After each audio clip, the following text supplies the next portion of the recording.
Welcome back, everyone. Thanks for joining us on Overfilled, the podcast. I'm Brooke Messer, and I'm with my opto bestie and mentor, Jason Jedlicka.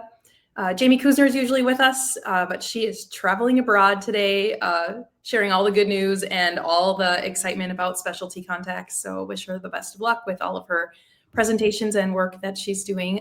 She is in Belgium, so that's good stuff. We're proud of her.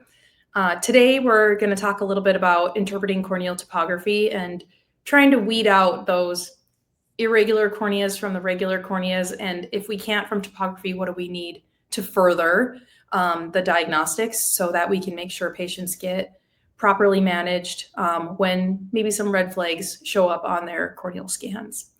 So before we get into that, Jason, do you have any good news for us this week? I do have good news. All right. So if you caught the last podcast, you know, I had a grandson who was taking a little longer than expected to come, and he did come on Saturday. So It's been a week almost. Ari is his first name after the IndyCar racer Ari Luyendyk, for any of you fans. So he's doing good. Spent a couple days in intensive care because he was born with a cleft lip. Oh, he was? Okay. Just the lip, not the palate. But they didn't catch it on the ultrasound, so they weren't prepared for it. Mm-hmm. So they had to keep him a couple days to make sure he was gaining weight and eating okay. But he's doing well. They're home and everything's good. Yeah, great. Well, congratulations. Thank you. Have you been able to visit yet? I visited them, the day after and the day after that. But he was in intensive care, so couldn't hold him or anything. But now that he's home, I'll go see him tomorrow. Okay, good, exciting. Spend the day with them tomorrow. That's great news. Yeah. So personal overfilled this week, and as good as it gets. And how about for you? What's overfilled? For me, it was kind of fun. I'll keep it short and sweet because we've been on a roll with like amazing patient encounters the last couple episodes, and this one was actually my technician that got the overfilled. Nice. She, in my practice, the technicians will put the lens on and then let them settle for about 10 minutes. And then they go back in and measure acuity and check in with the patient and see how they're doing. And my technician walked back in at the 8 to 10 minute mark just to check in and see how the lens was settling. And she caught the patient like tearing up, Aww. Yeah. And so she walked out like, just like feeling the feels. Right. And I was like, just like I said before, it just never gets old. And this is why we do it. And we just love it. And so it's nice to be able to bring that to the practice because we're so heavy surgical. And I have a few techs that work a little more closely with me. Like all of them can do the basic contact lens appointments, but I have some that work a little more closely when it comes to the complex stuff.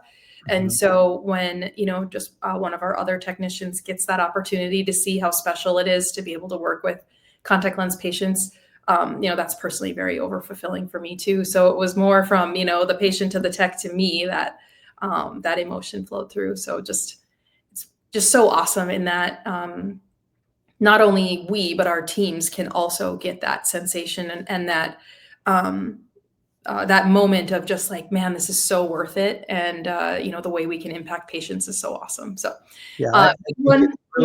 it's helpful to get your office staff, techs, front desk, everybody get that fix once in a while, because then it excites them. Because then when your staff has seen it and your techs have seen it, then when the new patients come in, they're excited for them to get that experience. Yes. Yeah. It shows on the way they work with the patients that they anticipate what great things you're going to do. So it's really fun for those touches, not just to come to us as fitters, but to everybody who participates, because everyone's part of it. Yep. And that is so true. So it was, just a great moment in clinic, and look forward to many more because it never gets old. Exactly. So today we're going to talk about interpreting those topographies, and Jason's prepped a bunch of images for us today. So we'll just kind of cruise through those and talk about what we see, and then show the results. So we have topographies and pentacams to go through. So let's roll. Yeah, well, for some reason it is being finicky with coming up. There we go. Let's see if I can. All right, hang on. There we go. There we go. All right. Sorry about that. Yeah. So, we've been talking again, for those of you who don't know, because we do talk about, I guess, some if you watched episodes, but Brooke and Jamie and I, we text like every day about a multitude of things, about patients we have issues with, or cases, or just fun stories. Or sometimes we talk about what's going on in the industry and bat it around between us. And so just in the last couple of days, we've been talking about some corneal topography issues and stuff. So the idea came up, let's talk about corneal topography, and let's get down to real interpretation, because I think that, I don't know about you, Brooke, but I think a lot of people aren't as good at interpreting topography as they might think they are. And I just feel like it's good to talk through these cases and what we see. Yeah, and something that I've learned over the years in having evolving technology from when we started in practice together with the Keratron Scout to what we have now with like pentacams, high-end pentacams. We got pentacam OCTs, anterior segment OCTs, global pachymetry. The way that we missed KC back then because of the technology that we had. And but being highly invested in this part of the industry, trying to stay up with the latest tech, it's easy to kind of pick out some of these spots where it's like, looks suspicious, but here's why it's not, or vice versa. Like, doesn't look suspicious, but this is my red flag why I would still send this patient for a cornea eval.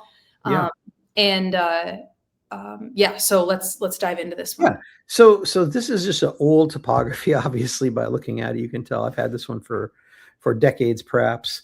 But this was a patient who came in interested in having refractive surgery. Okay. And at the time, this was the device I had. Now, the LASIK center probably had some type of instrument that had posterior imaging, but I did not.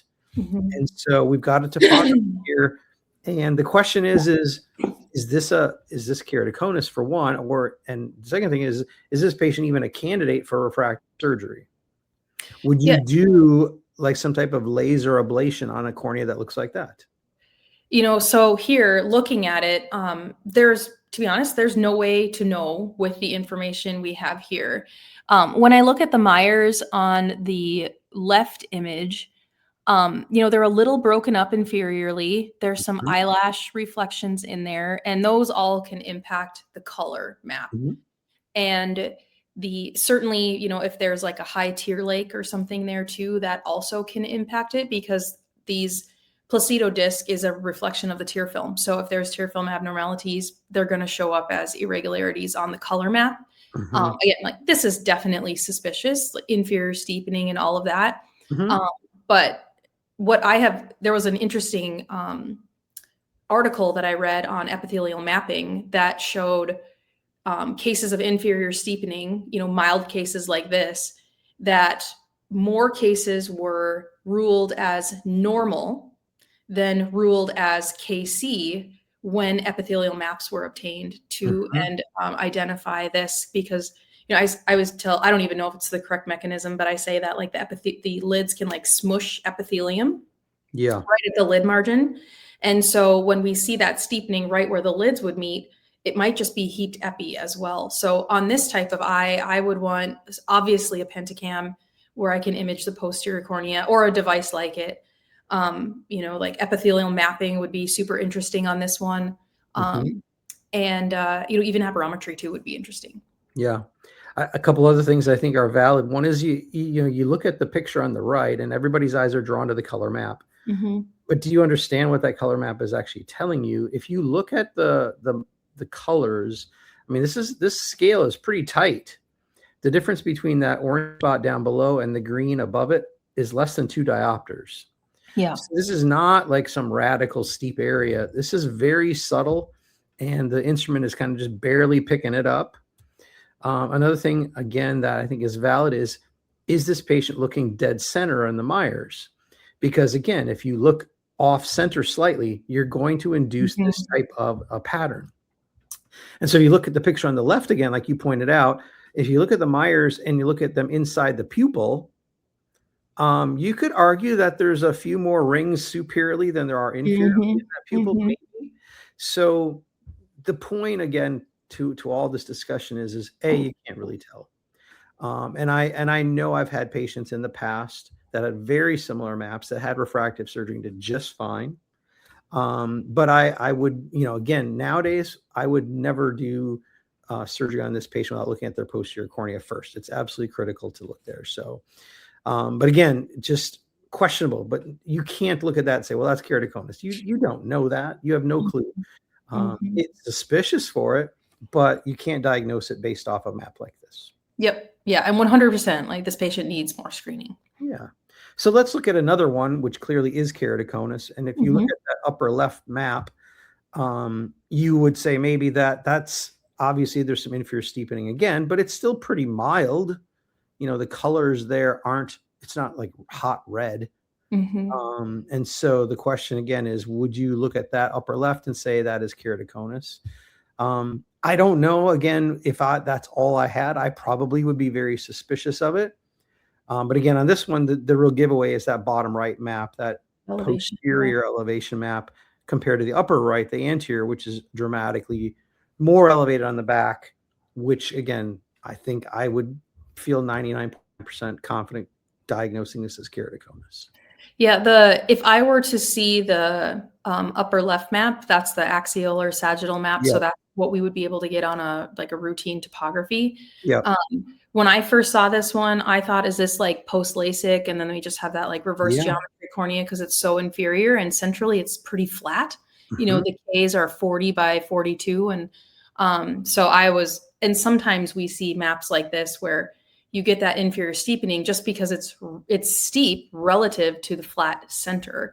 And so if I had this only, the first thing I would say is, has this patient had refractive surgery before? And before I even decentered ablation. They could have a superiorly decentered ablation would give you a map that looks like that. Yeah. And even with like some of these, sometimes the posterior definitely like says, yeah, this is ectasia here. Because on a post LASIK eye, the elevation on the back would still look mostly normal, like way less than this. And then when you pull up the enhanced ectasia display, it can sometimes highlight a little bit of ectasia, but overall, like everything else comes back pretty low.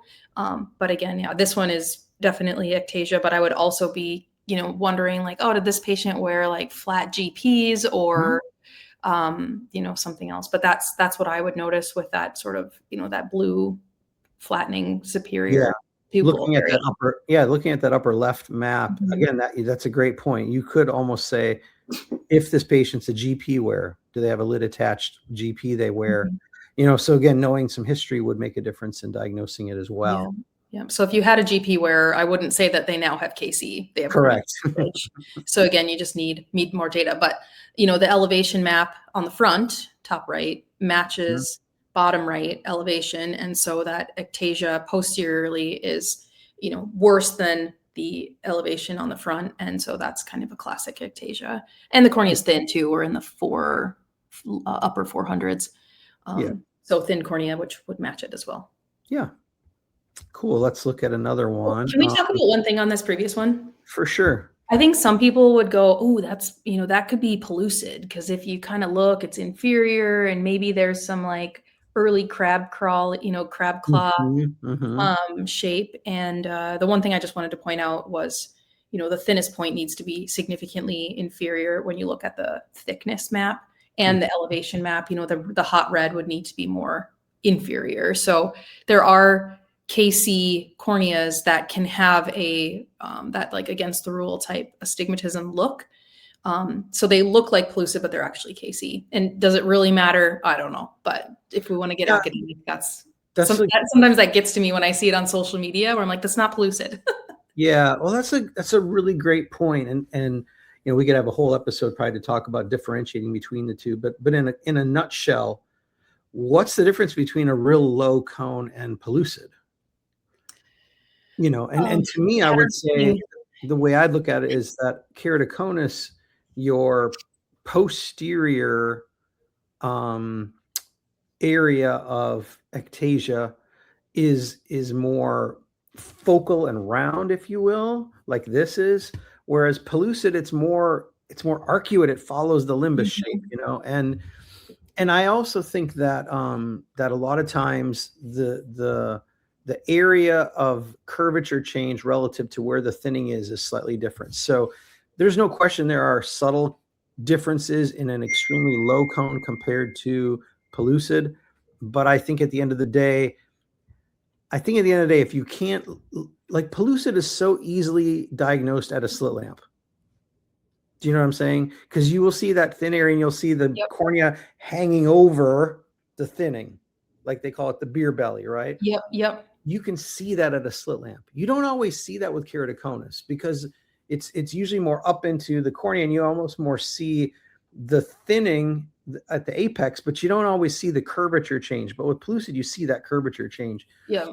And if you can't go to a slit lamp and find the thinning with the area of cornea hanging above it, if you will, or hanging beyond it, then I don't think you can call it pellucid.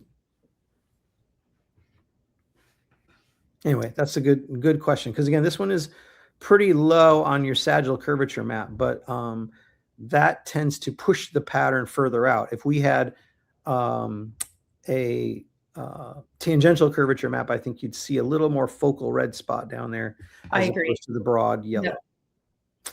All right, let's look at, here's a couple of cases that this is two different patients side by side. Both were like referred in for consultation for possible keratoconus based upon, a little bit of reduced best corrected acuity. Someone through a topography saw irregular front surface curvature and wanted a more in-depth evaluation. Okay. Yep. So what do you think about these before I go into any more discussion? Yeah. So again, both are suspicious. The left image certainly has that tiny hot spot, at the inferior pupil, where the right image is very steep centrally. With the left eye, certainly again, or the left image, definitely warrants a scan, but I would also be looking for basement membrane dystrophy, and that, kind of arc on the far left side. Like, is that, some like pterygium or something that's like pulling the cornea in a way that sort of messes with everything else? Just because, again, like it's 46-ish or 45 diopter apex. So again, it's definitely suspicious. The other one is a 50. So I would also be looking for, on the right image, it's so focal and centered that you don't always see that, but, we certainly see, a central apex. But if it wasn't KC, I would go in looking for some sort of nodule, like, again, like maybe like more advanced basement membrane dystrophy or some sort of epiheaping of some kind, or a scar perhaps. But I'm leaning the right eye, without really knowing what's coming up on the next slide. I would be leaning that the left is something irregular, maybe a heaped epi. So, again, like those lids are smushing the epi around. And then the right eye, or the right image, it's a left eye, but the right image, perhaps that's a scar or in fact an ectasia. Okay. Well, here is the first one that was on the left previously. So nothing on the back. Nothing on the back. Corneal thickness. Thick. I would love an epi map on this. I bet I just have a pocket of super thick epithelium. And if this patient appreciated a GP over refraction, like, that's the vision I'm looking for, I would SK that real quick. Yeah. Well, and I think too, if my memory serves, this is a soft contact lens wearer. And so, that's always another consideration is, do you have a ill-fitting soft lens that over time has tight? And so then you wash them out of their contacts for a couple of weeks and make them wear glasses and then remap them and see what you've got afterwards. I think that's actually what we did. I think this person was in soft lenses and I think we washed them out. And while it didn't necessarily resolve completely in a week or two, I think it did get better. And then they were reassessed for a better contact lens fit. Our other one, on the other hand, the top picture is our curvature map. Bottom left is your anterior elevation, and bottom right is your posterior elevation. And It's a pretty small little focal spot, but Mhm. it does seem to correlate to more of an ectasia condition where the posterior cornea is bulging forward into the anterior zone. Mhm. So you win for your assessment of those. You'd never guess that I knew what I was doing. I know. How about that? All right, let's look at another here. Now, the picture on the left is the patient's left eye, and without looking at the one on the right, because that gives it away. If you look at just the left eye, is there any suspicion about this map at all? Does Gosh, anything cause concern? the top, the tangential curvature, top left, not really. I mean, the vertical axis like starts to skew a little Yep, bit in that that's it. outer That's ring, the but it's outer ring is a little skewed both above not, and below. Yep. not awful. The front elevation, again, not awful. Mhm. The best fit sphere is not too exciting at a 7.6. Pachymetry is thin, so I would definitely want to see the enhanced ectasia display on this one. Mhm. And the it's a little small, but if I'm looking at like right below the pupil margin in the top left, it does go from like 42 to 45, I guess. It's like there's a little pocket of inferior steepening right there. Mhm. Or I guess it's 44 in that second ring, 45 to 46. I mean, so there's a little steepening there, but again, so I would want I would want to see the enhanced ectasia display Mhm. on this one. And the back elevation is not as clean as the front, so I'd be like, again, I'd want to see everything together before I totally cleared them. And it would also depend on if they were wanting refractive surgery versus glasses. Yes. If it was just a routine eye exam, be like, okay, probably see ya. But if it was LASIK, we're kind of in our practice. It's like if they're less than 500 pachymetry, um, you'd have to like be a pretty perfect scenario in everything else for us to do LASIK. We just don't do it on sub 500 eyes. Yeah. Yeah, I think again that left image, generally it wouldn't cause us to make a diagnosis alone, but then when we throw the right eye up and we can see patient clearly does have keratoconus in the other eye. So again, is this quote unquote unilateral KC? Does that exist? Again, I think that you can say that knowing what you see on the right, the left absolutely does have some extremely mild signs of it already Mhm. forming. And knowing what you know now, you definitely wouldn't do any type of elective procedure on the left eye at this point, knowing that it's probably heading down the path of the right over time. Yeah. And if this patient was young, I would definitely recommend cross-linking both Yeah. eyes. Yeah. Okay. Let's look at another interesting one. So this is if you look at the upper left picture alone, this is our curvature map, which we might get off of a normal placido disc topographer, and it has area of superior steepening on the eye. And so then the question becomes, as always, is superior keratoconus, does it even exist? Can you explain away every superior steepening patient, and do you ever actually find ectasia there?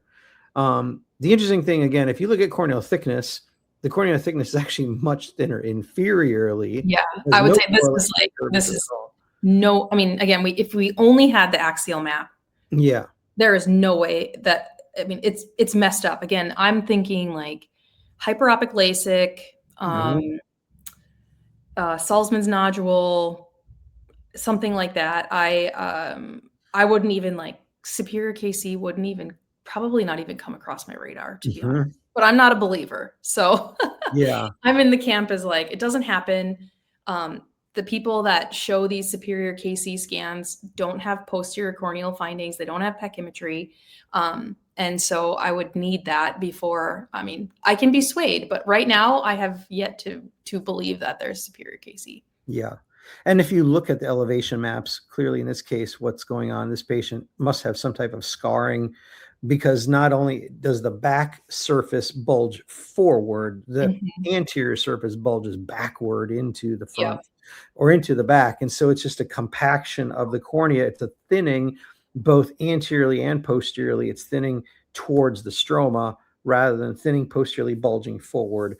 So again, this patient clearly doesn't have an ectasia because there's no bulge to their cornea at all. Mm-hmm. They have a thinning of their cornea, but it's obviously a different pathological condition than an ectatic condition. Yeah, because the back elevation does have a little hot spot, but Mhm. it's hot because the front of the cornea is going backwards. Yeah, they And both it's are, just yeah. like such a thin spot, so it's like weak, so the front back comes forward, and there's, probably some, like you said, like scarring or previous ulceration or something that made the cornea super thin in that way. Yep. Because if it was a KC patient that had a 338 pachymetry there, the pattern would just look so much more. Yeah. It would look different. It would look more like KC. Yeah, Yeah. it would look. And so that's a great question, is why doesn't this bulge forward? It bulges backward because I would guess that there's been some sort of ulceration, so we've lost tissue. And so what happens though when you have something like an ulceration is you end up with scar tissue. Scar tissue is stronger than normal tissue, and Tension. scar tissue is even stronger than weak ectatic keratoconus corneal tissue. So part of the reason I think, again, in keratoconus, why everything bulges forward is not only because obviously it's thinning, it's got to bulge one direction. It's not going to bulge inward when the pressure inside the eye is greater than outside the eye. It's going to move toward the area of least resistance, which is forward into air rather than into liquid. Yep. But in this case, it's like, well, this cornea is obviously thinned a lot. Why is it not bulging forward? And you could say, well, there's been tissue loss due to scarring on the front, perhaps as well as the back. Bulge forward. Hopefully, it's still, why doesn't it bulge forward despite that again? And I think we've got to consider that. Well, that tissue's altered. It's not, because if it was keratoconus, it was weak tissue, it might bulge forward. But this is probably scarred tissue, which is actually stronger and more durable and more bulge resistant, if you will, because of that. So a lot of things to think about in a situation where you're trying to differentiate. But again, in this case, I think it's pretty clear. Do you remember what this eye is? Offhand? I do not. Yeah. Yep. Again, like with that like arcuate pattern in the upper left, and that like irregular astigmatism, superior steepening, it makes me wonder if there's like a PK complication or something like that. It's possible. Yeah. What's fun to do though too is you think about the upper left picture is your curvature map. Your curvature map shows change in curve, change in shape. Your upper right picture actually shows you the shape. Yep. So if you think about it, what you're seeing there down in the bottom left of the top right or the top left picture where it's purple is this area where it's purple on the upper right is just a very little change in curvature. And then all of a sudden, as you look at the upper right picture, you go up that ridge and back down the ridge again. That's why we've got the superior KC, because the ridge of quote unquote astigmatism in this case is superiorly decentered. It's pushed up because of the scarring. And so this ridge, if you can see on the screen, this ridge of astigmatism normally would be down here in the middle. I don't see an arrow on but just so you know. Well, so again, that red band is just, it looks like it's pushed up and to the right a little bit relative to the center of the cornea. And anytime you've got that band, you see a lot in keratoconus, that band of astigmatism is inferiorly decentered. And that's why we get the kind of figure eight shape that's bottom heavy. Yeah, that's a really great map just to dissect without really knowing anything about it. All right, let's move on. I got more stuff here. Here's another patient that was actually referred in for cross-linking for keratoconus. And you look at the top maps. And again, talking superior steepening. Yep. Is the bottom the posterior? The bottom, I think, is a curvature map using a different scale. Okay. So again, a normalized versus more of an absolute scale. So just looking at it with a different perspective. But we can go ahead and look at the posterior and anterior corneal floats, elevation. I'll let you kind of pick apart the right, which is on the left side, and the left, which is on the right side. Yeah. So the right eye, the axial map does say that, yep, it's steepest, superior. But elevation in the front and the elevation in the back are, nothing too exciting. Pachymetry is a little thin, but again, like I'm not overly excited about this one from a ectasia standpoint. Sometimes when patients have like lower positioned eyelids, they can almost create like a false steep area there in curvature. And so I would wonder, what the lid position is on this patient. Yeah, I totally agree. I think a lot of cases where we do see superior steepening, you've got to step back and just look at your patient in the eyes and say, what kind of lids do you have? Yeah, and they have like kind of like the low brow, deep set Low eyes, brow, tight lids. lids. Yep, Mhm. yep. And a lot of them have that. And when I've seen this too is if you ever have a patient who's had like a long-standing chalazion in their upper lid that's centrally, if you ever map those people, you will absolutely see a curvature change in their topography related to the compression like that. So there's no question that upper lid tension against the eye itself can create curvature change for sure. So again, in this case, this patient was not cross-linked. He was followed because of the thinning of the cornea, mainly because his packs are like in the 460s, it looks like. Mhm. So he's being monitored, but not treated at this point because we've not seen any evidence that this is actually an ectasia condition. All right. On the other hand, now this is an 8-year-old who is referred for possible cross-linking, and Mhm. these are his anterior curvature maps. Wow, 48 as an 8-year-old, that is super suspicious. I would be on high alert here, and it has that kind of sloppy snowman KC look to it.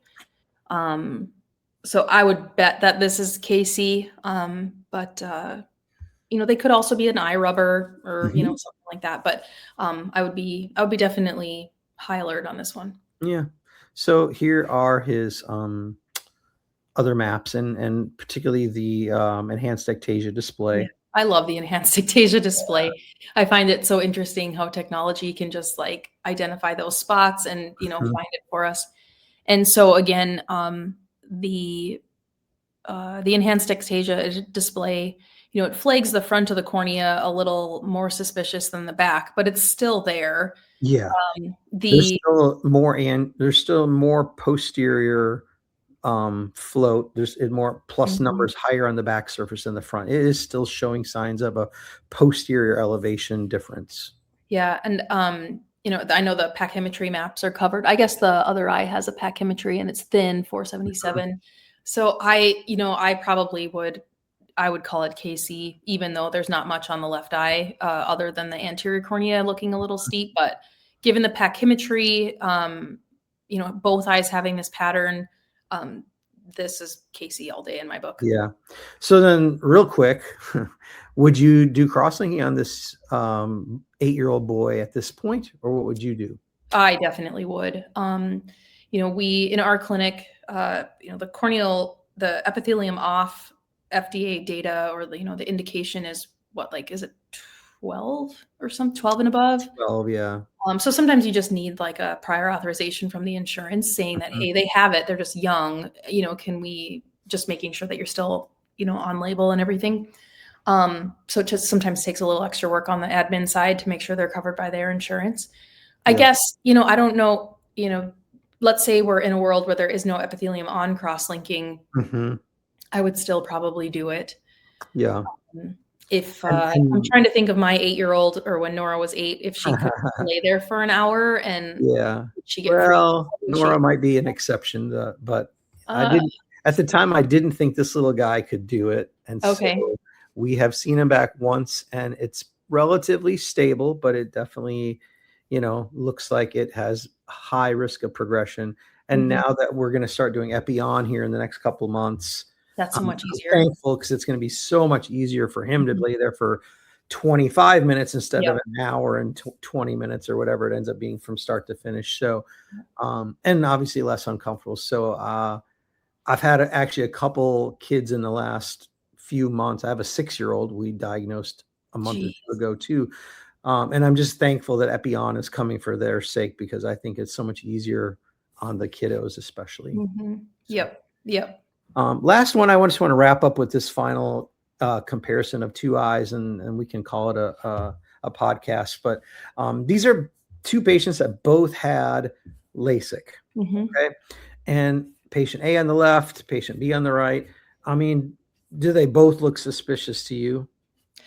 So I would guess it's high ablation LASIK because they are so flat in the middle, at least on the left eye. And so naturally, you're going to have a steeper appearing periphery compared to the flat center. I would be more suspicious about patient B because that steepening does kind of bleed into the visual axis. So I would be concerned about ectasia there. But just because there's that inferior hotspot doesn't automatically diagnose them with ectasia until we know more. Yeah. All right. Well, let's look more carefully at them. So this is patient A, and obviously the upper left picture is one we just looked at. If you look at the other images, your anterior and posterior elevation as well as your corneal thickness, thoughts? Yeah. So the inferior right map on the posterior elevation, there's that little hot spot there. I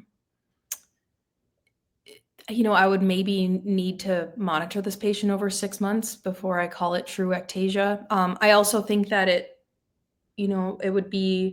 I'd be curious about their vision too. Like, are they increasing in myopia or astigmatism? Again, I don't know. Post LASIK eyes, the floats are not the same, so it's harder to diagnose a little hot spot on the posterior. But again, there's a hot spot there, so I would be on high alert for this patient. Yep. The other thing I think is valid too is, again, if you had LASIK, the thin spot should be central, right?